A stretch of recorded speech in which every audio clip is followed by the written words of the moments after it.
జయశంకర్ జిల్లా రేగుండ మండలంలోని వెంకటేశ్వర్లపల్లి గ్రామానికి చెందిన ఎస్ఐ హరీష్ రివాల్వర్తో కాల్చుకుని ఆత్మహత్య. కుటుంబీకులు కన్నీరు మున్నీరయ్యారు. శోక సంద్రంలో కుటుంబీకులు, గ్రామస్తులు ఆ కుటుంబాన్ని ఆదుకుంటామన్న అతని బ్యాచ్ సబ్ ఇన్స్పెక్టర్స్ అనంతరం వారు మీడియాతో మాట్లాడారు.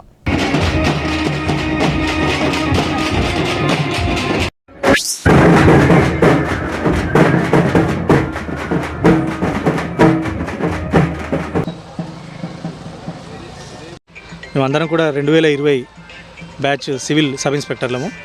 హరీష్ నేను గ్రామస్తులం కూడా, మాది కూడా ఇదే గ్రామం. చిన్నప్పటి నుంచి కూడా మేము పరిచయం ఉన్న వ్యక్తులమే.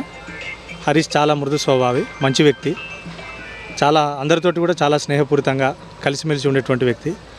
ఇలా జరుగుతుందని ఎవరం కూడా ఏ రోజు అనుకోలేదు. చాలా బాధాకరంగా ఉంది. మా స్టేట్లో పనిచేసే ప్రతి ఒక్క బ్యాచ్మేట్ కూడా ఇవాళ ఎంతో బాధపడుతున్నారు. అందరూ కూడా తరలి ఇక్కడికి వచ్చారు. ట్రైనింగ్ అయిపోయినప్పటి నుంచి అతను నేను కలిసి చేయడం జరిగింది. నేను వాజేడు వెంకటాపురం చేసినప్పుడు అతను వాజేడు చేయడం జరిగింది. డ్యూటీ పరంగా కానీ ప్రతి విషయంలో కానీ ఒక సొంత బ్రదర్స్లా షేర్ చేసుకునే వాళ్ళం. ఈరోజు అనివార్యంగా ఇలా జరగడం అనేది చాలా బాధాకరమైన విషయం. Is a dedicated mind. అతను మాకు ములుగులో పనిచేసినప్పటి నుండి తెలుసు. రీసెంట్గా అతనికి మ్యారేజ్ ఫిక్స్ అయిందని చెప్పారు. త్వరలో ఎంగేజ్మెంట్ కూడా పెళ్లి పెట్టుకున్నాం.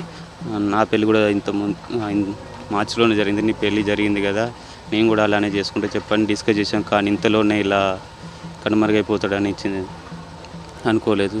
ఇందుకు మా బ్యాచ్ మొత్తం చింతిస్తున్నాం. అందరికీ వాళ్ళ కుటుంబ సభ్యులకు మా బ్యాచ్ తరఫున మేము అందరం సహాయ సహకారాలు అందిస్తామని